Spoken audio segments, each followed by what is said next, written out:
ఇవాళ మనతోటి ఒక స్పెషల్ గెస్ట్ ఉన్నారనమాట. Doctor Mahesh Reddy Marri, emergency and critical care physician, managing director of one hospital. So sir తోటి మాట్లాడి మనకు తెలియని విషయాలన్నీ చాలా నేర్చుకుందాం. సార్ hi sir. Hi Surya, how are you? Sir ఇంత బిజీ షెడ్యూల్లో కూడా మా కోసం టైం ఇచ్చినందుకు I'm really thank you sir. Thank you. మీకు వచ్చిన ఎమర్జెన్సీ కేసెస్లో పేషెంట్స్తో కానీ లేదంటే పేషెంట్ ఫ్యామిలీస్తో కానీ ఎలా మాట్లాడగలుగుతారు? సో బేసికల్లీ అంటే ఎమర్జెన్సీ కేసెస్లో ఏమవుతుందంటే Surya, like you take any other patients, ఏమవుతుందంటే ఫ్యామిలీ మెంబర్స్ కానీ వాళ్ళకి ఆల్రెడీ డిసీజ్ ఏందన్నది తెలుసు.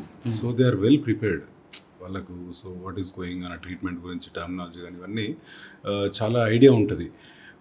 But when it comes to emergency కేసెస్లో ఏమవుతుందంటే లైక్ హెల్దీ ఇండివిజువల్స్లో అన్ఎక్స్పెక్టెడ్ కాజెస్ తోటే ఇట్లాంటివి వస్తుంటాయి. So that is emotionally very painful for the attendants also and even for the doctors to explain them and all these things. It's definitely tough task, but yeah వాళ్ళు కూడా అర్థం చేసుకుంటారు. But it is emotionally connected thing. So నార్మల్గా కొన్ని accident cases అలాంటి emergency వస్తాయి అన్నమాట. అవును. సో అలాంటి టైంలో మీరు ఐసీయూలో ఉన్నప్పుడు సో మీది ఎలా ఉంటుంది అన్నమాట? బేసికల్లీ మనం ఎమర్జెన్సీ రూమ్లో క్యాజువాలిటీ అంటాం, దాన్ని ఎమర్జెన్సీ రూమ్ అంటాం. ఈఆర్ సో అక్కడ ఏంటంటే we're well prepared for anything to come. So doors open చేసుకొని చూస్తూ ఉంటే నెక్స్ట్ ఏం కేసు వస్తుంది ఏందన్నది we never know. Sometimes trauma వస్తుంటుంది, సమ్టైమ్స్ మాస్ యాక్సిడెంట్స్ వస్తుంటాయి, బర్న్స్ వస్తుంటాయి, కార్డియాక్ కేసెస్ వస్తుంటాయి, మెడికల్ కేసెస్ వస్తుంటాయి. So like we're like prepared for everything there. So నార్మల్గా ఒక పేషెంట్ వచ్చినప్పుడు ఒక 2-3 డాక్టర్స్ ఉండాలి. ఎస్. సో కరెక్ట్ టైంకి డాక్టర్స్ లేనప్పుడు మీరు ఒకవేళ ఒక్కలే ఉంటే ఎలా మేనేజ్ చేయగలుగుతారు? చేసుకోవచ్చు, that is not a big deal. So normal what happens is like emergency ప్రియారిటీలో డీల్ చేస్తాం అట్లాంటి సిచ్యువేషన్ వచ్చినప్పుడు. అంటే not only for our hospital setup or myself, యూజువల్గా ఎక్కడైనా సరే some emergency some kind of ఇది జరుగుతున్నప్పుడు ఏంటంటే if they don't have enough manpower, like సరిపడినంత రిసోర్సెస్ లేనప్పుడు డిపెండింగ్ ఆన్ గ్రేడింగ్ యాక్చువల్గా అయితే ట్రయడ్స్ కలర్స్ అని ఉంటాయి. కోడింగ్ చేసేసి who needs attention first, who needs attention second place, ఇట్లా ప్రయారిటీ వైజ్గా డీల్ చేసుకోవడం ఉంటుంది. So ultimately you have to save the patient. Man power తక్కువ ఉంది, మాస్ క్యాజువాలిటీస్ ఉన్నాయి. సో అక్కడ ఏంటంటే మనం కలర్ కోడింగ్ చేసుకొని ఎవరికి ప్రయారిటీ ఫస్ట్ అటెన్షన్ ఇవ్వాలి, నెక్స్ట్ ఎవరికి ఇవ్వచ్చు అనేది కోడింగ్ చేసుకొని చేయాల్సి ఉంటుంది. సో లైక్ అది depending on the situation we can go with that. Normal ఒక పర్సన్కి రోడ్స్ పైన యాక్సిడెంట్ అవుతే ఎస్, అంబులెన్స్ రానికి కొంచెం టైం పడుతుంది. ఎస్. సో ఆ టైంలో పబ్లిక్ ఏం చేస్తారంటే యాక్సిడెంట్ అయిన పేషెంట్ని వాటర్ ఇవ్వడం కానీ లేదంటే పక్కకి కూర్చోబెట్టడం కానీ బ్లీడింగ్ తగ్గిపోవడానికి క్లాత్ అవి ఇవి కడతారు. ఇవన్నీ చేయడం కరెక్టేనా?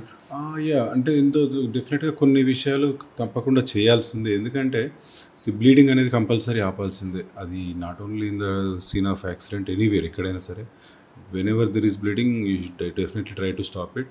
అండ్ రిగార్డింగ్ వాటర్ తాగిపియడం గురించి అంటే ఐ డిబేట్ ఇట్, బికాజ్ దానివల్ల తాగిపోయడం వల్ల వచ్చే యూజెస్ కంటే నష్టాలు ఎక్కువ ఉంటాయి. ఏమవుతుందంటే కొన్నిసార్లు మనకి ఇప్పుడు హెడ్ ఇంజురీస్ కానీ కొన్ని లోపల ఇంటర్నల్ ఆర్గన్స్ ఇంజురీస్ ఉన్నప్పుడు ఆ వాటర్ తాగినప్పుడు ఏంటంటే లంగ్స్లోకి యాస్పిరేట్ అవ్వడం, దానివల్ల ఇంకా సీరియస్ అయ్యే ఛాన్స్ ఉంటుంది. So I would better not suggest that. నార్మల్గా బైక్ పైన వెళ్ళేటప్పుడు కొంతమంది హాఫ్ హెల్మెట్స్, కొంతమంది ఫుల్ హెల్మెట్స్ యూజ్ చేస్తారు. సో ఇలాంటి టైమ్స్లో యాక్సిడెంట్ అయ్యేటప్పుడు ఎలాంటి పేషెంట్స్ని మీరు చూస్తారు యాక్సిడెంట్ కేసెస్లో? యా, డెఫినెట్గా యాక్సిడెంట్లో హెల్మెట్ ఉందా లేదా అనేది definitely it does make a lot of difference in terms of accident impact గురించి. సో డెఫినెట్గా మనం the more we cover our body with the helmet or with some gear ఎక్కువ ప్రొటెక్షన్ ఉండే ఛాన్స్ ఉంటుంది. మీరు అన్నట్టు హాఫ్ హెల్మెట్తో ప్రొటెక్షన్ డెఫినెట్గా తక్కువ ఉంటుంది compare to the full helmet. కానీ ఎంత చేసినా కూడా అల్టిమేట్గా everybody should be very responsible driver or a passenger. Because మనం ఎంత హెల్మెట్ పెట్టుకున్నా, ఎంత 5 స్టార్ రేటింగ్ ఉన్న కార్లో కూర్చున్నా, ఎన్ని సీట్ బెల్ట్స్ పెట్టుకున్నా, ఎయిర్ బ్యాగ్స్ పెట్టుకున్నా, ultimately your driving matters, speed matters, the impact matters, ఇవన్నీ ఉంటాయి. సో మనం ఉన్నా కూడా ఆపోజిట్ వాళ్ళు కరెక్ట్గా వస్తారనే గ్యారంటీ లేదు.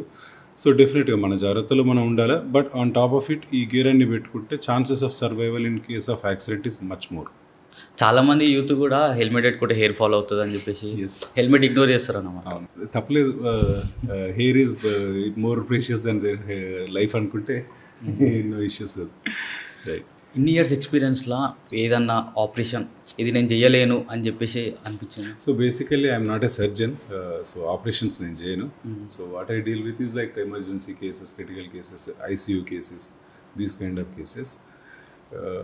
చెయ్యలేను అనే దానికంటే డెఫినెట్ చాలా క్రిటికల్ అట్లా ఎవ్రీడే ఉంటాయి బ్రదర్ అట్లాంటివి. ఎవ్రీడే మాతోటి కాదని చెప్పేసి హైదరాబాద్కి రాయడం అలా లైక్ అట్లాంటి సిచ్యువేషన్స్ ఏంటంటే మన దగ్గర ఫెసిలిటీస్ లేనప్పుడు ఆర్ కన్సర్న్డ్ స్పెషలిస్ట్ లేనప్పుడు ఆ వర్డ్ వస్తుంది. ఉన్నప్పుడు డెఫినెట్గా రిస్కీ అని చెప్తాం.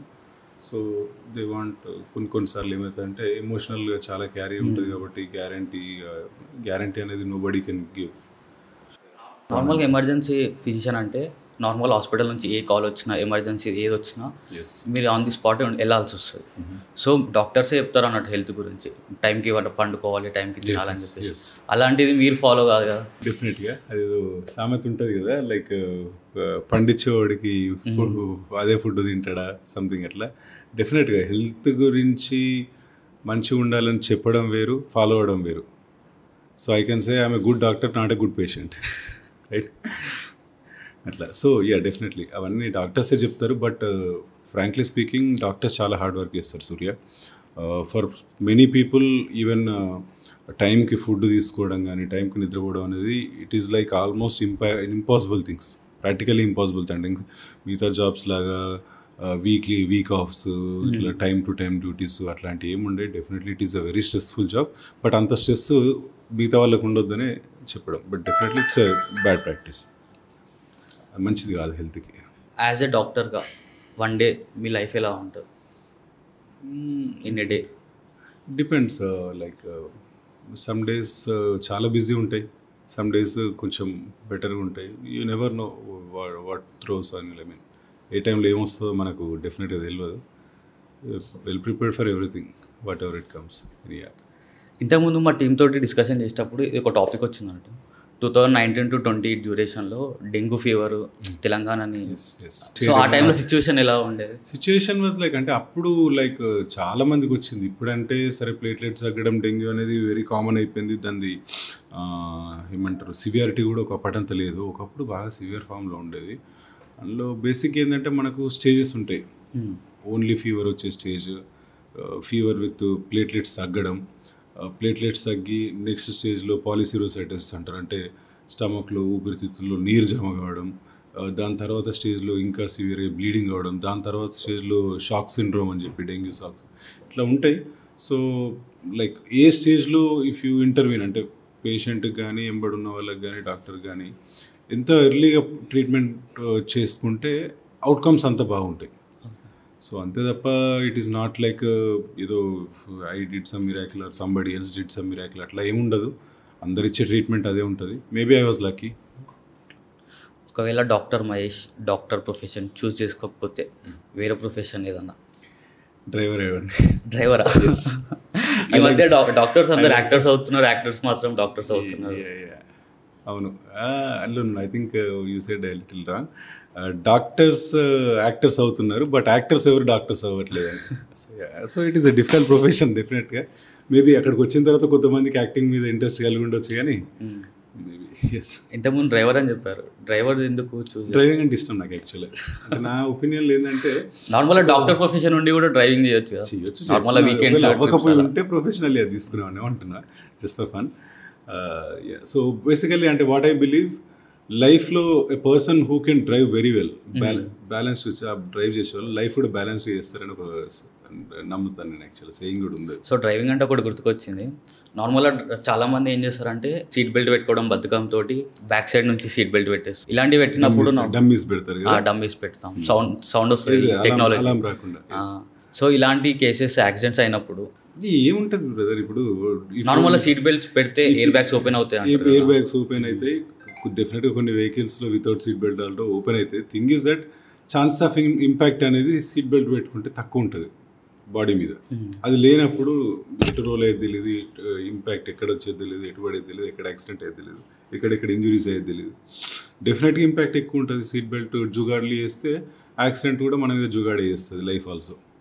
సో ఇలాంటి కేసెస్ ఎప్పుడన్నా చాలా వస్తుంటాయి. చాలా కంప్లీట్ టోటల్ వెహికల్స్ వస్తూ ఉంటాయి. పల్టీలు కొట్టి ఎందుకు పనికి రాకుండా వెహికల్స్ వస్తాయి. కొన్నిసార్లు స్టీరింగ్ డైరెక్ట్ ఛాతిలో గుద్దుకొని దీనిలోకి వెళ్ళిపోయి కొన్నిసార్లు రాడ్స్ టైప్ ఏమైనా లోపల ఇట్లాంటివి కూడా చూస్తుంటాం. ఇలాంటి ఆపరేషన్స్ ఇవన్నీ సక్సెస్ అవుతుంటాయి. చాలామంది సర్వైవ్ అవుతుంటారు. If it is too late డెఫినెట్గా ఎవరేం చేయలేరు. బట్ మోస్ట్లీ హాస్పిటల్ వరకు వచ్చినాయంటే సర్వైవల్ ఛాన్సెస్ డెఫినెట్గా ఎంతో కొంత ఉంటాయి. నార్మల్గా ఇప్పుడు యూత్ అంతా చాలామంది సూసైడ్స్కి అట్రాక్ట్ అయిపోతున్నది. అంటే మాతోటి కావట్లేదు, ఇక బతికి వేస్ట్ అని చెప్పేసి సూసైడ్ చేసుకుంటారు. లైక్ ఫార్మర్స్ కూడా గడ్డి మందు ఇలాంటివి చేసి సూసైడ్ చేసుకుంటారు. సో అలాంటి కేసెస్ చూసినప్పుడు మీ సజెషన్ ఏంటి? అంటే లైక్ మీరు అన్నట్టు గడ్డి మందు అనేది ఇట్స్ అ వెరీ, ఇది యాక్చువల్ రీసెంట్గా I started talking to so many people. So గడ్డి మందు చాలా డేంజర్ అని చెప్పి. చాలా డేంజర్ బ్రదర్, చాలా danger. Survival is very very minimal, అసలు నెగ్లిజిబుల్. అది గడ్డి మందు ఆగిరు అంటే సర్వైవల్ అనేది ఇట్ ఈస్ డిఫికల్ట్, చనిపోతారని చెప్తారు. Actually recently I'm also talking to so many people to fight again. అంటే దీన్ని ఖచ్చితంగా బ్యాన్ చేపియాలి అన్న ఒక వర్డ్ తోటి నేను కూడా ముందుకు వస్తున్నాను ఈ మధ్యలో. Because survival is very bad. దానివల్ల నిజంగా అగ్రికల్చర్లో ఎంత యూజ్ ఉందో లేదో నాకు తెలియదు, కానీ అట్లీస్ట్ మిగతా పురుగుల మందులు, పెస్టిసైడ్స్ తోటన్నా, విరుగుడు మందులు, ventilators, we have some chance of saving them. But దీనిలో వన్స్ దే అంటే నోట్లోకి వెళ్ళింది అంటే ఇంకా it is over. It's not like ఏదో పోయి లోపల ఇదంతా కాదు. వన్స్ ఆ స్మెల్ అది పోయింది అంటేనే, అది మీరు అబ్జర్వ్ చేస్తే ఇట్లా చాలామందికి చెప్తుంటారు. గడ్డి మందు అనేది ఇంత జస్ట్ ఒక మూతలో తీసుకొని ఒక బకెట్ ఆఫ్ వాటర్ 20 లీటర్స్లో యూజువల్గా మిక్స్ చేసి ఇట్లా కొట్టుకుంటూ ఆ కార్నర్కి వెళ్ళి ఇటు వచ్చేసరికి చెట్టులో జీవం పోతుంది, వాడిపోవడం స్టార్ట్ అవుతుంది. అట్లాంటిది రా అంటే ఏమంటారు దాన్ని, మిక్స్డ్ లేనిది, డైల్యూషన్ లేనిది, కంప్లీట్ కాన్సన్ట్రేటెడ్ గడ్డి మందు డైరెక్ట్ గొంతులో వేసుకున్న తర్వాత అన్ని ఎకరాల స్థలానికే ఒక మూత అంత ప్రాణాన్ని చంపేస్తుంది. మన బాడీ ఎంత దాని ముందర. సో ఆ టైంలో పేషెంట్స్ హాస్పిటల్ తీసుకొచ్చినప్పుడు నార్మల్గా మీరు ఏం చేయడానికి ఛాన్సెస్ ఉంటాయి. నార్మల్ ఇప్పుడు it is of no use. అది ఎట్లా ఉంటుందంటే first 2-3 days they are very good, మంచిగా మాట్లాడుతుంటారు. ఆ టైంలో పేషెంట్ అటెండెంట్స్ కూడా ఎవరైతే ఎంబడొచ్చిన వాళ్ళు ఉంటారో మేము చెప్తా ఉంటే ఇది చాలా డేంజర్ మంది అంది, బతకడం కష్టం, చనిపోయే అవకాశం ఉంటుందంటే మమ్మల్ని పిచ్చోల్లా చూస్తారు. అరే ఇంత మంచిగా వీడు కూర్చున్నాడు, మాట్లాడుతుండు, నవ్వుతుండు, వీడు చచ్చిపోతాడంటే డాక్టర్కి ఏం తెలియదు, పాగలగాడని చెప్పేసి అనుకుంటారు. First day, second day, third day వరకు ఇట్లా ఉంటారు. వన్స్ ఎప్పుడైతే కిడ్నీల మీద ఎఫెక్ట్ పడడం స్టార్ట్ అయిందో, యూరిన్ తగ్గడం స్టార్ట్ అయిందో, ఊపిరితిత్తుల్లో ఫైబ్రోస్ అంటారు. మన పచ్చి వెజిటేబుల్స్ కదా ఎండిపోయిన తర్వాత ఎట్లయితే బీరకాయలు చూస్తారు మీరు, ఫైబ్రోసిస్ ఆ టైప్లో అయిపోయి ఇంకా ఆ టైం నుంచి వెంటిలేటర్ మీకు వెళ్ళినట్టు ఇంకా బయటకు వచ్చే ఛాన్స్ ఉండే. ఇది చెప్తే ఎవరికి అర్థం కాదు. యూజువల్గా ఫస్ట్ 2-3 days బాగుంటారు, 4th-5th day సడన్గా ఇది అయిపోతూ ఉంటారు. It is very unfortunate. అంటే అది డెఫినెట్గా అందరూ దాన్ని యాక్సిడెంట్ అయితే. లాస్ట్ టైం ఒక వెరీ అన్ఫార్చునేట్ ఒక పేషెంట్ని చూసిండే నేను. పాపం అది గడ్డి మందని వాడికి తెలియదు. సంథింగ్ ఏదో కోకోకోలా బాటిల్లో ఏదో దేనిలో పోసి అట్లా పెట్టేస్తే వాడు అదే అనుకొని కొంత సాగేసాడు. ప్రామిస్ పడినా వాడు నేను ఒక కూల్ డ్రింక్ అనుకుంది ఆయన, అసలు అనుకోకుండా ఆయన ఏం చేస్తాం, వీ కుడెంట్ సేవింగ్, యాక్సిడెంటల్గా చనిపోయాడు. సో చాలా అన్ఫార్చునేట్. అవేర్నెస్ ఉండాలి బేసిక్గా. డెఫినెట్గా నేను కూడా దీని మీద అవేర్నెస్ తీసుకురావడం కోసం ట్రయింగ్ మై బెస్ట్. ఇంకా కొంచెం లార్జ్ స్కేల్లో కూడా చేద్దాం అనుకుంటున్నాను. సో కొన్ని మూవీస్లో చూస్తే పేషెంట్ ఎమర్జెన్సీలో ఉన్నప్పుడు డాక్టర్స్ ఆ రూమ్ నుంచి ఈ రూమ్ షిఫ్ట్ అవ్వడం, కొంచెం పేషెంట్స్ వాళ్ళ ఫ్యామిలీస్కి ప్రికాషన్ ఇచ్చేసి తీసుకురండి అని చెప్పేసి ఇవన్నీ మూవీస్లో చూస్తాం. అవన్నీ నిజంగా హాస్పిటల్స్లో జరుగుతాయి. అంటే షిఫ్టింగ్ అంటే నాకు అర్థం కాలేదు. రూమ్ షిఫ్ట్ చేయడం, రూమ్ షిఫ్ట్ పేషెంట్ ఒక రూమ్లో ఉన్నప్పుడు నార్మల్ నర్సు హడావిడిగా ఆ రూమ్కి ఈ రూమ్కి వెళ్తారు కదా, మన మూవీస్లో చూస్తాం. అలాంటివి నిజంగా జరుగుతాయి. ఎమర్జెన్సీ సిచ్యువేషన్లో పరుగులు తీస్తారు అంతే. లాస్ట్కి వచ్చేసి మా చేతిలో ఏం లేదని చెప్పేసి డాక్టర్ చెప్తారు కదా. అట్లా ఏముండదు. డెఫినెట్గా ఉన్నంత వరకు ఎవరైనా ట్రై చేస్తారు.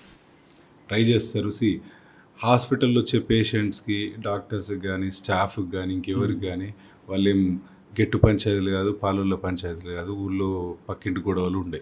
అర్థమైందా? డెఫినెట్గా ఎవరైనా సరే part of parcel of their job ఉన్నంత వరకు ప్రయత్నం ఖచ్చితంగా చేస్తారు. డెఫినెట్గా ఛాన్సెస్ లేనప్పుడు ఛాన్సెస్ లేవని చెప్తారు. అట్లా ఉంటుంది. సో కావాల్సుకొని చేయడం అంటే ఏముండదు. ఈ పనికి వల్ల సినిమాలతోటి కొన్ని సీన్స్ పెట్టేసి రాంగ్ మెసేజ్ చేయడం, వాళ్ళకి సోషల్ రెస్పాన్సిబిలిటీ లేక అట్లా అట్టి చేయొద్దు. ఎవ్వరు అట్లా కావాల్సుకొని చేయరు, ఎవ్వరు కూడా చేయరు. మా తెలిసిన అతను వాళ్ళ అబ్బాయి ఉన్నాడు, సో చిన్న బాబు అన్నట్టు. సో ఫ్రీక్వెంట్లీ ఫీవర్ వస్తుంది అన్నట్టు. సో దానికి కారణాలు ఏమన్నా? ఫ్రీక్వెంట్ ఫీవర్ అంటే ఎన్ని రోజులకు ఒకసారి వస్తుంది తనకి? 1 వీక్ ఒకసారి, లేదంటే 10 డేస్ రెగ్యులర్గా వస్తుంది. రెగ్యులర్గా వస్తుంది. ఏజ్ ఎంత ఉంటుంది బ్రదర్? ఒక 5 to 6 years ఉంటుంది. యూజువల్గా అంటే ఆ ఏజ్లో కామన్ ఏంటంటే మనకి ఇమ్యూనిటీ అనేది అప్పుడప్పుడే డెవలప్ అవుతుంటుంది. మీరు అబ్జర్వ్ చేస్తే చిన్నపిల్లలలో కోల్డ్ చాలా ఫ్రీక్వెంట్గా వస్తుంటుంది, కామన్గా వస్తుంటుంది. మనకి ఏజ్ ఎట్లెట్లా పెరుగుతూ ఉంటే అంత ఈజీగా రాదు. అండ్ ఇంకా ఓల్డ్ ఏజ్లోకి వచ్చినాక అంటే అరౌండ్ 70s వచ్చినాక అసలు జలుబే రాదు అంత ఈజీగా. ఏంటంటే మన బాడీ దానికి ఇమ్యూనిటీ అంతా పెంచుకొని ఏదైతే ఉంటుందో. సో చిన్నపిల్లలలో కామన్, బట్ ఫ్రీక్వెంట్గా రావడానికి ఇంకా అదర్ కాజెస్ ఉంటాయి. కొంతమందికి ఏంటంటే ఈ అడ్నాయిడ్స్ కానీ, మెయిన్గా అబ్బాయిలలో యూరినరీ ఇన్ఫెక్షన్స్ వస్తుంటాయి. యూరినరీ ఇన్ఫెక్షన్స్ మీరు అబ్జర్వ్ చేస్తే అంటే ఈ అబ్బాయి అమ్మాయి మీరు అది అబ్బాయికి వాష్రూమ్కి వెళ్ళేటప్పుడు ఇట్లా ప్రాబ్లమ్స్ బెలూన్ లాగా ఉబ్బినట్టు అనిపిస్తుంది. అది బేసిక్ ఏంటంటే ముందర స్కిన్ అంటాం కదా, స్కిన్ అది ఫ్రీగా యూరిన్ వెళ్ళిపోక యూరిన్ అంతా ట్రాప్ అయిపోయి యూరిన్ ఇన్ఫెక్షన్స్ కామన్గా వస్తుంటాయి. దానికి ఏం లేదు, సింపుల్గా డైలెట్ చేసుకోవచ్చు. లేదు చాలా చిన్నగా ఉంది అంటే better option go for circumcision. Skin ఒక పార్ట్ తీసేస్తారు, సో దట్ యూరిన్ ఫ్రీ ఉంది అంటే యూరినరీ ఇన్ఫెక్షన్స్. సో అలా చేసిన తర్వాత ఫ్యూచర్లో ఏం ప్రాబ్లమ్స్? ఇంకోటి ఏంటంటే ఇప్పుడు మనకు కూడా మూత్రం ఇన్ఫెక్షన్స్ అని కొంతమంది అడ్మిట్ అయ్యారు. మూత్రం ఇన్ఫెక్షన్స్ ఎప్పుడు వస్తాయంటే మూత్రం ఆపుకొని పోస్తారు చూడండి, వాళ్ళకి ప్రాబ్లం. మూత్రం వచ్చిందంటే పోసేయాలి, దాహం వేసిందంటే నీళ్ళు తాగాలి, ఏ ప్రాబ్లం ఉండదు దానికి. అట్లా. సో ఇప్పుడు ఇది సమ్మర్ సీజన్, ఎస్, ఎలాంటి సేఫ్టీ ప్రికాషన్స్? బేసిక్గా హైడ్రేషన్, వాటర్ ఎక్కువ తీసుకుంటూ ఉండాలి. Especially in May, April ending, May, June first week ఆ టైంలో బాగా విపరీతంగా ఉంటాయి ఎండలు మన దగ్గర. సో వీలైనంత వరకు ఆఫ్టర్ 10 o'clock అవుట్డోర్స్ వెళ్ళడం అవాయిడ్ చేసుకోవడం, షేడ్లో ఉండడం. మెయిన్గా హైడ్రేషన్ బ్రదర్, కనీసం డైలీ 3-4 liters ఆఫ్ వాటర్ ఇట్లా తీసుకుని యూజ్ చేసుకుంటే యూజువల్గా ప్రాబ్లమ్స్ ఏం రావు. సో ఎండల నుంచి డైరెక్ట్ ఇంట్లోకి రాగానే కూల్ వాటర్ అని చెప్పేసి, లేదంటే కూల్ డ్రింక్స్ అని చెప్పేసి తాగితే బాడీ చల్లగా పడుతుంది అని చెప్పేసి తాగుతారు. ఇలాంటి తాగడం వల్ల ఏమైనా సైడ్ ఎఫెక్ట్స్? లేదంటే సైడ్ ఎఫెక్ట్స్ అంటే ఏముండవు, బేసిక్గా దానివల్ల దాహం తీరదు. First of all I feel నేను ఎండాకాలం కూడా నార్మల్ టెంపరేచర్ వాటరే తాగుతాను బయటికి. అంటే ఏంటంటే దాహం తీరిన ఫీలింగ్ రాదు ఒకటి. రెండోది ఏంటంటే సడన్గా ఎండ నుంచి వచ్చేసి లాట్ కోల్డ్ తీసుకోవడం కూడా because of temperature differences issues వస్తూ ఉంటాయి. సో బెటర్ అవాయిడ్ దట్, దాన్ని మంచిది కాదు. సో ఈ జనరేషన్లో టెక్నాలజీ అనేది చాలా పెరిగిపోయింది, ఏఐ టెక్నాలజీ అని చెప్పేసి. సో ఇలాంటి దానివల్ల మీకు ఏదైనా ఎఫెక్ట్ కలుగుతుందా? యా, డెఫినెట్గా. ఆపరేషన్ థియేటర్స్ చాలా పాజిటివ్ ఎఫెక్ట్ ఉంటుంది బ్రదర్. రాను ఇంకా చాలా పాజిటివ్ ఎఫెక్ట్ ఉంటుంది. ఎందుకంటే it is doing lot of analysis, calculations and measurements and all. డెఫినెట్గా it will be very useful. ఇప్పటికీ పాత జనరేషన్లో ఉన్న వైద్యానికి ఇప్పటికీ చాలా డిఫరెన్స్ వచ్చినాయి.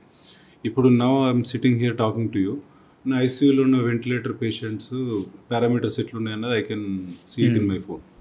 ఏమన్నా ఇది ఉందంటే మా టీమ్ మెంబర్స్ని కానీ స్టాఫ్ని కానీ అలర్ట్ చేయాలి, అంత technology. That is a useful thing. డెఫినెట్గా పాజిటివ్ ఇంపాక్ట్ ఉంటుంది, నెగిటివ్ ఇంపాక్ట్ ఏమి ఉండదు ఏతోటి. ఒకప్పుడు బీపీ టర్మ్స్ ఆఫ్ హెల్త్ గురించి మాట్లాడుతున్నా, other things I don't know. But ఒకప్పుడు బీపీ చెక్ చేసుకోవాలంటే దగ్గరలో ఉన్న ఆర్ఎంపీ దగ్గరికి వెళ్ళి బీపీ చెక్ చేసుకోవాలి. ఈ కాలం ఏమైందంటే డైరెక్ట్ ఆన్లైన్లో ఆర్డర్ చేసుకొని డైరెక్ట్ మిషన్స్ వచ్చేస్తుంది. సో డెఫినెట్గా positive impact any technology going forward మనుషులకి డెఫినెట్గా యూస్ఫుల్ ఉంటుంది. లేకపోవడం అంటే డెఫినెట్గా it is for a betterment only. Health సెక్టర్లో కూడా అంతే. బట్ దానివల్ల మీరు అన్నట్టు పాజిటివ్స్ ఎంత ఉంటాయో ప్రతి దాంట్లో నెగిటివ్స్ కూడా అంత ఉంటాయి. We have to avoid and take good things. నార్మల్గా ఫీవర్ కానీ ఇలాంటి హెడేక్ వస్తే నార్మల్ మా పేరెంట్స్ కూడా అంతే. నార్మల్గా కాలేజ్లో ఫీవర్ వచ్చిందంటే జస్ట్ డోలో వేసుకో తక్కువైపోతుంది, లేదంటే కొంతమంది యూట్యూబ్లో సెర్చ్ చేసి. సో అలాంటి పేషెంట్స్ వచ్చి మీ దగ్గరికి మీరు చెప్పిందే రాంగ్ అని చెప్పేసి అంటారు. లేదు నార్మల్ ఫీవర్ వచ్చిందంటే మీరు ఒక ట్యాబ్లెట్ రాస్తే, లేదు డోలో వేసుకుంటే తక్కువైపోతుంది కదా, ఇంతగానం ఎందుకు రాస్తారని చెప్పేసి కొంతమంది పేషెంట్స్ అడుగుతారు. సో వాళ్ళకి ఏం చెప్పగలుగుతారు? సో బేసికల్గా డోలో వేసుకోవడం, ఇట్ ఈస్ ట్రూ. అంటే ఇవన్నీ ఓటీసీ డ్రగ్స్, దానికి డాక్టర్ ప్రిస్క్రిప్షన్ అవన్నీ అవసరం లేదు, ఎవరైనా తీసుకొని వేసుకోవచ్చు, that is not a big deal. కానీ మీరు అన్నట్టు కొంతమంది పేషెంట్స్ ఏంటంటే గూగుల్లో చదువుకొని వచ్చేసి అది ఉంటుంది. ఐ ఫీల్ వాళ్ళకి యాక్చువల్లీ ఉన్న ప్రాబ్లం కంటే సైకాట్రిస్ట్, అంటే వాళ్ళకి సైకాట్రిస్ట్ అవసరం ఎక్కువ అని చెప్పి నేను అనుకుంటాను. అంటే గూగుల్ కూడా తప్ప అని చెప్పేసి తప్పని నేను అనను బ్రదర్. కాకపోతే రీజనింగ్ అండ్ అనాలిసిస్, ఇప్పుడు నేను ఒకటి చెప్పిన, మీరు ఒక టాపిక్ అడిగినప్పుడు అది చెప్పిన, అది ఒకటే రీజన్ ఉంటుందా, ఇంకా వేరే ఏముండదు అంటే డెఫినెట్గా చాలా ఉంటుంది. నా పర్సెప్షన్లో ఇప్పుడున్న సందర్భానికి మీ అబ్బాయి అన్న వాళ్ళ అబ్బాయి గురించి అన్నారు కాబట్టి నేను యూటీఐ గురించి వాటి గురించి మాట్లాడాను. బట్ అది ఒకటే రీజన్ ఉంటుంది అంటే చాలా ఉంటాయి. బట్ నేను ఏదో చెప్పినా అని చెప్పేసి ఇది ఒక్కటే, నీకేం ఇంకో డాక్టర్ దగ్గరికి వెళ్ళి నీకేం తెలియదు ఇదే రీజన్ అని చెప్పేసి వాళ్ళతో వాగ్వాదం తీయడం, don't go to the doctor నా ఇష్యూస్ ఆర్ అన్నట్టు. హెడేక్ గురించి, ఫీవర్ గురించి గూగుల్లో సెర్చ్ చేసుకొని డాక్టర్ దగ్గరికి వచ్చి క్వశ్చన్స్ అడుగుతూ ఉంటారు. డెఫినెట్గా హెడేక్ అనేది సింపుల్ స్ట్రెస్ తోటి వచ్చే హెడేక్ ఉంటుంది. బ్రెయిన్లో దాన్ని ఏమంటారు, ఒకటి వోల్కానో లాగా వేసుకొని తిరుగుతున్న ఏ క్షణాన్ని పగిలిపోవచ్చు అని, అట్లాంటి aneurysms type of headaches, tumours ఇట్లాంటివి ఉంటాయి. స్ట్రెస్ హెడేక్ని దాన్ని మనం కంపేర్ చేయలేం, మైగ్రేన్ హెడేక్ని దాన్ని కంపేర్ చేయలేం. బట్ వీళ్ళు హెడేక్ అని సెర్చ్ చేయగానే రీజన్స్ ఫర్ హెడేక్, దీనిలో క్యాన్సర్ దగ్గర నుంచి ట్యూమర్స్, అన్యూరిజమ్స్ అన్నీ చూపెడుతుంది. బట్ వీళ్ళు సింపుల్ హెడేక్ అన్నది పట్టించుకోరు. నాకు క్యాన్సర్ ఉందేమో, నాకు అన్యూరిజం ఉందేమో, ఈ టెన్షన్ ఎక్కువ తీసుకొని అన్నెసరీ ఇది అయిపోతూ ఉంటారు. సో డెఫినెట్గా గూగుల్ సెర్చ్ చేయడం అనేది for an idea is okay, but దాంతో నేను డయాగ్నోస్ చేసి ట్రీట్మెంట్ చేసుకుంటాను తప్పు. Leave that work to the professionals. Technology గురించి మాట్లాడుతున్నాం కాబట్టి రీసెంట్గా యూట్యూబ్లో ఒక వీడియో చూసాను నేను. ఆపరేషన్ థియేటర్లో డాక్టర్ లేరు, సో నర్స్ వాళ్ళే యూట్యూబ్లో చూసి ఆపరేషన్ చేస్తారు. సో ఇలాంటివి చేస్తే సక్సెస్ అవుతాయా, లేదంటే ఇలాంటి గురించి ఇక్కడ చూసారు మీరు? ఇది యూట్యూబ్లో చూసాను నేను. నాకు తెలిసి అంటే ఈ మధ్యకాలంలో జనాలకు కొంచెం పిచ్చి ఎక్కువ అయిపోయింది. ప్రాంక్స్ అని ఏదో డ్రామా అని చెప్పేసి ఇట్లాంటివి ఎక్కువ వేసి అదే రియాలిటీ అన్నట్టు చూపెట్టడం ఈ మధ్యకాలంలో చాలా చూస్తున్నాం. నాకు తెలిసి there is no such hospital ఎక్కడైతే డాక్టర్ లేకుండా ఆపరేషన్ థియేటర్ ఉండి యూట్యూబ్లో చూసి సర్జరీ చేయడం, ఇట్ ఈస్ ప్రాక్టికల్లీ ఇంపాసిబుల్. నాకు తెలిసి ఐ డోంట్ థింక్ సో. నేనైతే ఇట్లాంటిది చూడలేదు మీరు అనేది. Maybe it's some kind of ఏదన్నా షూట్దో ఇట్లాంటివి అయి ఉండొచ్చు తప్ప ఇట్ ఈస్ డెఫినెట్లీ అంటే ప్రాక్టికల్లీ పాసిబుల్ కూడా కాదు. అండ్ ఇందాక మీరు అడిగినట్టు డాక్టర్స్కి ఏమన్నా ఏఐ ఆర్ వాట్ ఎవర్, ఈ యూట్యూబ్ కానీ వీడియోస్ కానీ ఈ system, they can not replace a doctor because the work is not same for every patient. Even ఒక సింపుల్ అపెండిక్స్ సర్జరీ తీసుకున్నా కూడా appendix surgery is not the same procedure for every patient. ఒకళ్ళకి ముందర ఉంటుంది, ఒకళ్ళకి సైడ్లో ఉంటుంది, ఒకళ్ళకి కింది సైడ్ ఉంటుంది, కొంతమందికి పేగు లోపలికి మడత పడిపోయి ఉంటుంది. ఇట్లా దాని పొజిషన్ కూడా డిఫరెంట్గా ఉంటుంది. ఒక లావు ఉంటాడు, ఒకడు పొట్టు ఉంటాడు ఇట్లా. అంటే so every patient is a different. అది దట్ రీజనింగ్ అనాలిసిస్ అంతా నీకు స్పాట్లో డెసిషన్ తీసుకోవాల్సినవి చాలా ఉంటాయి. కొంతమందికి బ్లీడింగ్ కాదు, కొంతమందికి బ్లీడింగ్ అవుతుంది, కొంతమంది ఏజ్ ఎక్కువ ఉంటుంది, కొంతమంది చిన్నపిల్లలు ఉంటారు. సో ఈ స్పాట్లో డెసిషన్ తీసుకోవాల్సినవి ఉంటాయి. ఐ డోంట్ థింక్ ఒక స్టాండర్డ్ ప్రొసీజర్ లాగా వీడియో చూసి చేయడం అనేది it is practically impossible. I don't know మరి అది ఎక్కడ చూసారో కానీ నాకైతే I didn't come across that. రీసెంట్గా ఒక అతను ఏం చేశాడంటే హాస్పిటల్కి వెళ్ళడం బద్ధకంతో, సో దానికి సంబంధించిన మెటీరియల్స్ ఇవన్నీ తీసుకొచ్చి యూట్యూబ్లో చూసుకొని అతనే డైరెక్ట్ ఆపరేషన్ చేద్దామని చెప్పేసి చేస్తారు. సో అది వర్కౌట్ కాక బ్లీడింగ్ అయిపోయి తర్వాత మళ్ళీ అతన్ని హాస్పిటల్లో అడ్మిట్ చేస్తారు. క్వాలిటీ క్రేజీ అంతే. ఏంటంటే అదంటే ఒక పిచ్చి అనుకో. యూట్యూబ్లో చూసి వైద్యం చేసుకునే పరిస్థితులు, సొంతగా ఆపరేషన్లు చేసుకునే అంత టెక్నాలజీ వస్తే అసలు ఇవన్నీ ఏం అవసరం లేదు, హాస్పిటల్స్ అవసరం లేదు, స్కాన్స్ అవసరం లేదు, ఏది అవసరం లేదు. సో ప్రొఫెషన్లో డాక్టర్స్ చదువుకొని అంతా చేసింది that is for a reason. So యూట్యూబ్లో చూసి నాది నేను సొంతగా ఆపరేషన్ చేయాలి, ఐ డోంట్ నో అసలు అది ప్రాక్టికలీ పాసిబుల్. ఎందుకంటే కత్తి పెట్టి కట్ అవుతే మనది మనం కోసుకోవడానికి బలం రాదు యాక్చువల్గా. So how far he did it అనేది I just call it crazy. మంచి డాక్టర్స్ ఉన్నారు, go to any hospital. If you're affordable, not affordable, private ఉన్నాయి, గవర్నమెంట్ ఉన్నాయి, స్కీమ్స్ ఉన్నాయి. ఎక్కడైనా వైద్యం అయితే దొరుకుతుంది బ్రదర్. మన సొసైటీలో వైద్యం దొరకని ఇదైతే కాదు, ఏదో అందరి ద్రాక్ష అయితే కాదు మన దగ్గర. సో అట్లాంటివి చేయడం అనేది maybe foolishness I would call it. So ఈ డిజిటల్ మీడియా, యూట్యూబ్ ఇవన్నీ మనం ఇన్ఫర్మేటివ్గా వాడుకోవాలి తప్ప దాన్ని గోల్డ్ స్టాండర్డ్ తీసుకొని అది నేను చేసేసుకుంటా అంటే definitely that is a wrong. ఇప్పుడు చాలా మంది డాక్టర్స్ చెప్పిన దానికన్నా యూట్యూబర్స్ లేదంటే యూట్యూబ్లో చెప్పేటి ఎక్కువ వింటున్నారు అంతే. ఇన్ఫ్లుయెన్సర్స్ కదా, social influencers. Doctors are not influencers. Doctors are like there for treatment, they not influencers. So maybe it's time doctor should come out and awareness ఎక్కువ ఇవ్వాలని మేబీ చేయాలేమో in social media platforms and all. But డెఫినెట్గా దాన్ని ఇన్ఫర్మేటివ్గా betterment of your knowledge purpose వాడుకోవాలి తప్ప YouTube is not for practical things. It is for learning and knowledge పెంచుకోవడానికి you might use it. And అది కూడా ఎంతవరకు దీనిలో ఫేక్ ఏంటి ఒరిజినాలిటీ ఏంటి అనేది అనలైజ్ చేసుకునేంత ఇది ఉన్నవాడే అది చూడడం ఐ సజెస్ట్. సరే, ఇప్పుడు ఇండియా అనేది మెడికల్కి ఒక టూరిజం లాగా అయిపోయింది. ఒకప్పుడు ఆపరేషన్స్ ఏదైనా పెద్ద పెద్ద ఆపరేషన్స్ చేయాలంటే మనమే అబ్రాడ్కి వెళ్ళి ఆపరేషన్ చేసుకుంటుండే. ఇప్పుడు అక్కడి వాళ్ళు ఇక్కడికి వచ్చే సిచ్యువేషన్ వచ్చింది. సో దీన్ని మీరు ఎలా చూస్తారు? అంటే ఇట్స్ అ గుడ్ సైన్. అంటే యాజ్ అ డాక్టర్గా మీరు డాక్టర్గా లైక్ ఎందుకంటే ఆ టైంలో మీరు అన్నట్టు ఐ స్టిల్ రిమెంబర్ మాకు ఒక గురువు చెప్తుండే లండన్ మొత్తానికి ఒక ఎంఆర్ఐ స్కాన్ ఉండే అంట. ఫస్ట్ ఎంఆర్ఐ స్కాన్స్ వచ్చిన టైంలో ఫర్ దట్ ఒక 6 months ముందు అపాయింట్మెంట్ తీసుకోవడం, ఒక స్కాన్ ఇఫ్ యూ నీడ్ అన్నట్టు రోజులు ఉండేవంట. నౌ ఇఫ్ యూ సీ మన దగ్గర ప్రతి చిన్న టౌన్లో 10 MRIలు ఉండేవి.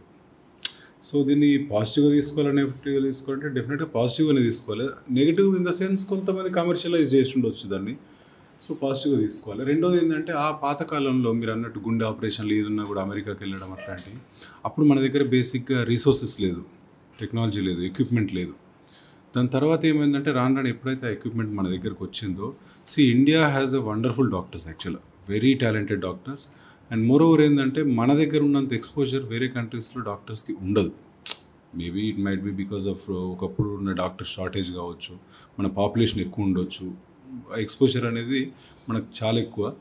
బట్ రాను ఇప్పుడు ఏమవుతుందంటే మెడికల్ కాలేజెస్ ఎక్కువైపోయినాయి. యాక్చువల్గా గవర్నమెంట్ WHO స్టాండర్డ్స్ దానికంటే కూడా డాక్టర్స్ రేషియో అనేది ఇప్పుడు ఇంకా ఎక్కువైపోతుంది. ఇంకా ఎవ్రీ ఇయర్ స్టూడెంట్స్ వస్తూనే ఉన్నారు. It's a good thing. అంటే ఓవరాల్గా లైక్ నెంబర్ ఆఫ్ డాక్టర్స్ పెడితే మంచిదే, కానీ సమ్వేర్ ఒకప్పుడు ఉన్న స్టాండర్డ్స్, ఆ ఎక్స్పోజర్ అనేది పోతుంది. క్వాలిటీ ఆఫ్ ఎడ్యుకేషన్ అనేది especially in medicine for the past few years కొద్దిగా తగ్గిపోతుంది అని నాకు అనిపించేది. సరే, ఇప్పుడు ఒక 6-7 years బ్యాక్ హాస్పిటల్ ఉండాలంటే జిల్లాకు ఒక హాస్పిటల్, లేదంటే ఊరికి ఒక హాస్పిటల్ ఉంటుండే. సో ఇప్పుడు ఏమైందంటే గల్లీకి ఒక హాస్పిటల్ అయిపోయారు. సో దాన్ని మీరు ఎలా చూస్తారు? డెఫినెట్గా ప్రతి దానిలో పాజిటివ్స్ ఉంటే నెగిటివ్. నేను డెఫినెట్గా పాజిటివ్గానే చూస్తాను. ఎందుకంటే వైద్యం అనేది ఎక్కువ మందికి అందుతుంది. కాంపిటీషన్ పెరిగింది అంటే ప్రైసెస్ కూడా తగ్గుతాయి, అవైలబిలిటీ, అఫోర్డబిలిటీ అన్నీ పెరుగుతూ ఉంటాయి. కాకపోతే ఒక్కటి ఆందోళన ఏంటంటే రీసెంట్ టైమ్స్లో మనకు యాక్చువల్ ఇంటర్నేషనల్ నార్మ్స్ కంటే కూడా డాక్టర్ టు పేషెంట్ రేషియో అనేది ఒకప్పటికంటే బాగా పెరిగిపోయింది. ఇండియాలో డాక్టర్స్ పెరిగిపోయారు. సో దీనివల్ల ఏంటంటే మెడికల్ కాలేజెస్ ఎక్కువైపోవడం, స్టూడెంట్స్ ఎక్కువైపోవడం, సరిపోయినంత ఎక్స్పోజర్ లేకపోవడం వాళ్ళకి. ఇప్పుడు ఒక సింపుల్ ఎగ్జాంపుల్, మేము పీజీ చేసే టైంలో హార్డ్లీ 3-4 పీజీస్ ఉంటుండే ఒక కాలేజ్ మొత్తంలో. డైలీ కనీసం ఒక 20-30 సర్జరీస్ అవుతుండే. ఒక్కొక్కళ్ళు కనీసం ఒక 5-6 సర్జరీస్ ఇండివిజువల్ అటెండ్ చేద్దాం. ఇప్పుడు అది పీజీ సీట్స్ అనేది 60-70కి పెరిగిపోయింది. పేషెంట్ సంఖ్య ఒకప్పటికంటే తగ్గిపోయింది. సో ఎక్స్పోజర్ అనేది తగ్గుతుంది. సో డాక్టర్స్కి ఎక్స్పోజరు, స్టాండర్డ్స్ అంతా లెర్న్ చేస్తారా లేదా అన్నది ఒకటి కొంచెం ఆందోళన ఉంది. But otherwise in terms of patients it is a good thing. Availability అంతా వెళ్ళినప్పుడు మంచి పాజిటివ్గానే తీసుకోవాలి దాన్ని. సో ఫైనల్గా ఇప్పుడు చదివే మెడికల్ స్టూడెంట్స్కి మీరు ఇచ్చేదన్నా మెసేజ్ ఏం లేదు. ఇంట్రెస్ట్ ఉంటే చేయండి మెడిసిన్. డబ్బులు వస్తాయనో పేరు వస్తుందని అయితే చేయకండి. పాత రోజులు, ఇప్పుడైతే పరిస్థితులు లేవు. So if you're passionate about medicine, డెఫినెట్గా వండర్ఫుల్ బ్రాంచ్, సాటిస్ఫాక్షన్ ఉంటుంది డెఫినెట్గా. But if you're looking at it as only a career, don't go for it. You have many other options. So లేదు కెరీర్ లాగా లేదు, సోషల్ స్టిగ్మా అంటారు, ఇంకా డబ్బుల గురించి అంటారు, don't go for it. You can do many other profession better than this. Okay sir, thank you.